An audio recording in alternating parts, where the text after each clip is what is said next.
Seems like a coincidence that about the same time, a couple weeks ago, when Jones's bottle of wine was stolen from Sean Payton to rub it in, that the Saints won the Super Bowl, that this would have happened. I accidentally knocked DeMarcus Ware's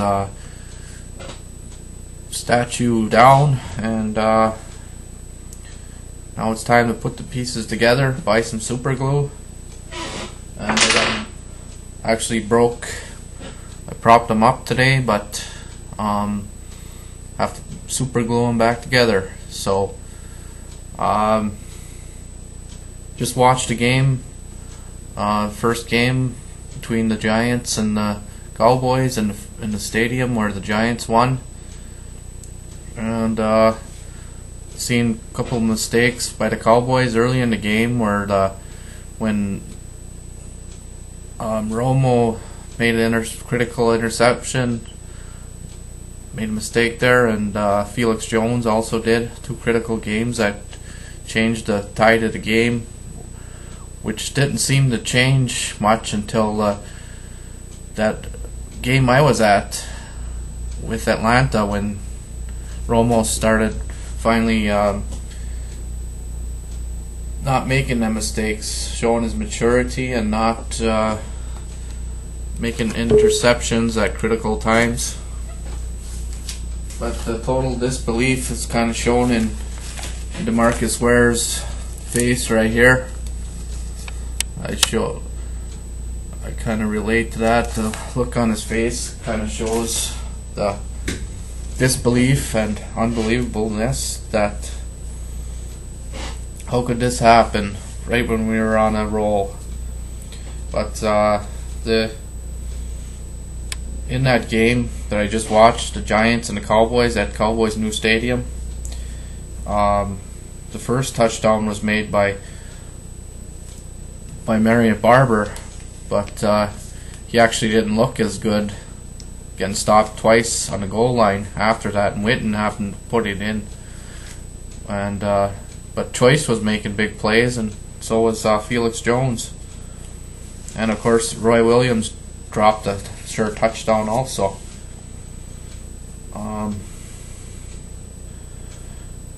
The improvement that was made, we got to look at the improvement from last year. The big victories with Philadelphia and New Orleans got us on the roll into the playoffs, and despite that upset in Minnesota, if it wasn't for that, we could have did a lot more. But I think Favre's times are getting short. So, and Dallas is a playoff. They're a payback team that in payback the Giants back in 2008 for when they beat us in the playoffs. Then again 3 times against the Eagles last year, we paid them back, even shutting them out 24-0 in one game and winning the division. This year, the 2010 schedule is the 3rd hardest in the league, facing both conference champions, the Saints at home and the Colts in their stadium. And we got four division champions, which will be Minnesota, Indy, and Arizona, and the Saints. Like I said, that, and also the Cowboys are a team that overcome when the chips are down, and that could be good for this season. Winning New Orleans last year when nobody said that we could, and winning the Colts back in 2006, the game that I was at. This year, the Cowboys got Emmit Smith going in the Hall of Fame, so we got the Hall of Fame game going, and we'll be playing the Bengals on August 8th. That'll be the first time we'll get to see the Cowboys back on the field again, 1 week earlier than the other teams.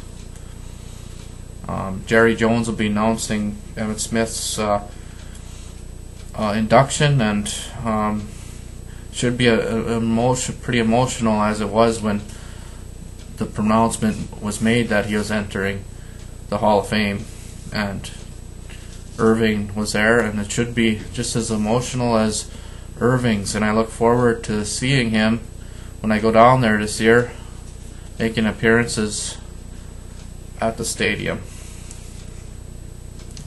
In free agency, the Cowboys were determined to keep the pieces together, signing Austin and Sensabaugh and other players to their one-year deals with plans to sign them to longer-term contracts during the season.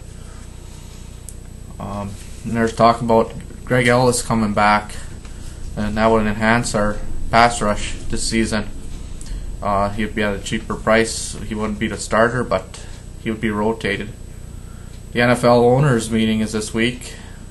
They are developing schedules, and there should be some teaser games coming out this week. They'll name the opening games and the Thanksgiving game.